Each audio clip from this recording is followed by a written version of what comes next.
All right, so we're going to go ahead and finish up section 11.2 by actually making our box and whisker plot, since in the last video we spent all of that time doing the prep work for it.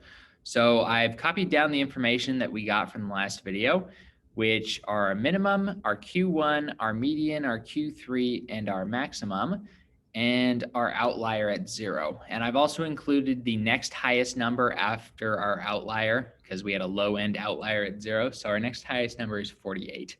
And we're going to need to use all 6 of these numbers in order to produce our box and whisker plot. Box and whisker plots, however, start with number lines. So I'm going to go ahead and put a number line down here. I already put the arrows on it because I did not want to have a problem when I was putting this together by not making it long enough. So I'm going to make my first mark down here at 0, 10, 20, 30, 40, 50, 60, 70, 80, 90, and 100. So we have our number line down. And although I did put numbers, I'm only putting numbers at every other one. I'm going to still put little marks in between all of them. This is effectively counting by 5, even though I'm not going to put 95, 85, and so on. All right, so this was about test scores. So I'm also going to put a title on this. So the name of we're going to start actually with the name of the number line, which is our test scores. And the title of our graph will be Algebra Class Test Scores. And now all we need to do is actually, put the box and whisker plot on it. So the first number we need to mark is our maximum value at 100. So I'm going to go ahead and put a mark right here. A nice clear circle. The next mark I'm going to put down is our Q3, which is at 84. So 85 is right here. And I'm going to put this, going to eyeball it. 84 is about right there. That's followed by 75, which is conveniently right here on a clearly defined spot. After that, we have 67. So we go down here, we have 65, and then 67 is right about there. The next one I'm going to mark is at 48. So we have 50, and then 48 is going to be right about here.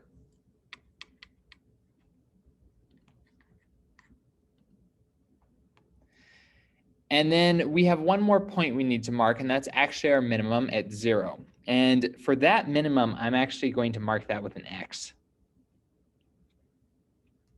And you'll see why once we actually draw in the box. So let's go ahead and put the box in. So the way that we do the box is we need to put 3 vertical lines on our middle 3 points, which are Q1, the median, and Q3.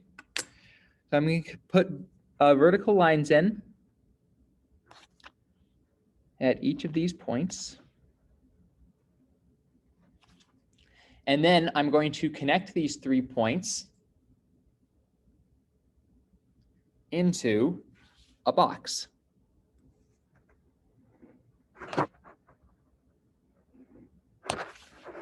That's the box in our box and whisker plot. And finally, we're going to connect 48 and our maximum to our box. And we finish the box and whisker plot. So let's talk about what the box and whisker plot looks like here. So the first thing is we have the box, and the box is our interquartile range. So I'm actually going to write this stuff down in a different color.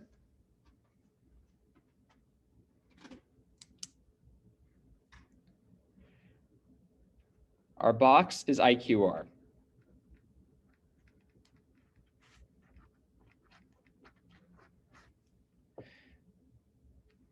Of the 4 pieces that our box and whisker plot is divided into, 1, 2, 3, and 4, each one of those pieces represents 25% of the data. So this is 25%, this is 25%, this is 25%, and this is 25%.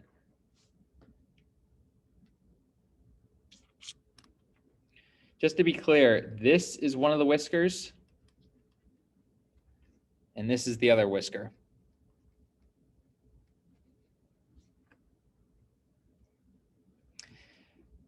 On the end here, we have our outlier.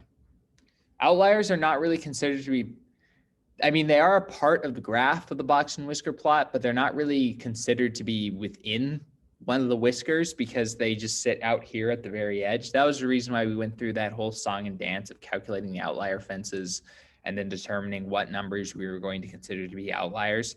Because otherwise, if you looked at this, we would have all this empty space in here where there aren't actually any data points because there's one outlier all the way over here.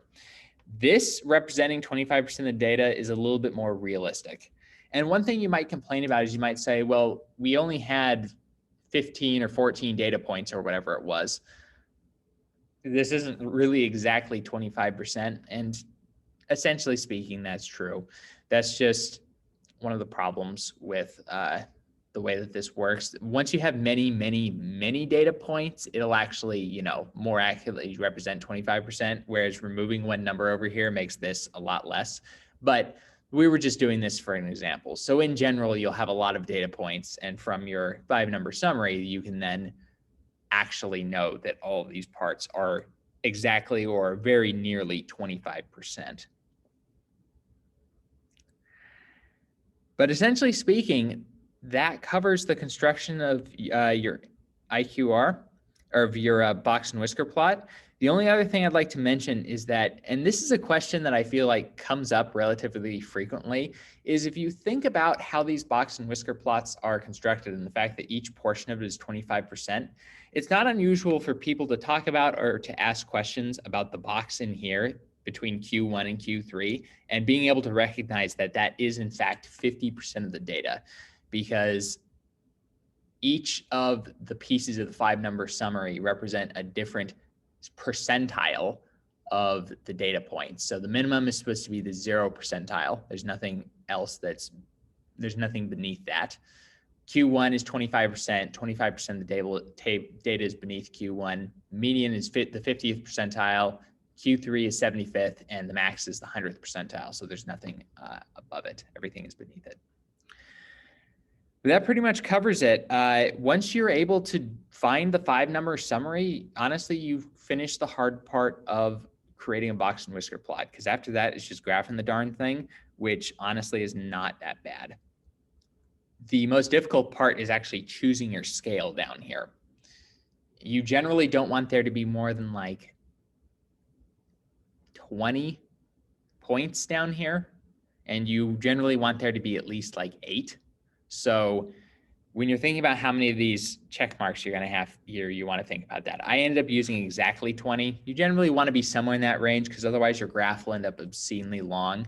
Like on this one, even though I didn't have exact places for 67 and 84, it's a heck of a lot better to use this scale than it would be to say, actually try and count by 1. I don't even know if the piece of graph paper is long enough for me to count by 1. So you'll definitely want to choose an appropriate number to use as the scale on your axis number line here. And don't forget the title and the title of the data underneath the number line. But outside of that, it's pretty straightforward. The only other thing I want to mention about this is sometimes the box and whisker plot will actually be directly superimposed on the number line. I personally don't prefer to do it this way because to me it's a lot less clear, but it is something you will need to occasionally watch out for. All right, now another thing I'd like to talk about, and this will be the last part of this video, is just talking about skew of data. So if we look at our data set here, you're gonna find that it's pretty symmetric. From the box plot, you can see that the length of the whiskers are pretty similar. notwithstanding, of course, the outlier. The length of the whiskers are pretty similar, and the length of each portion of the box is pretty similar. The median to Q3 is 9 points. The median to Q1 is 8 points. So they're almost the same size.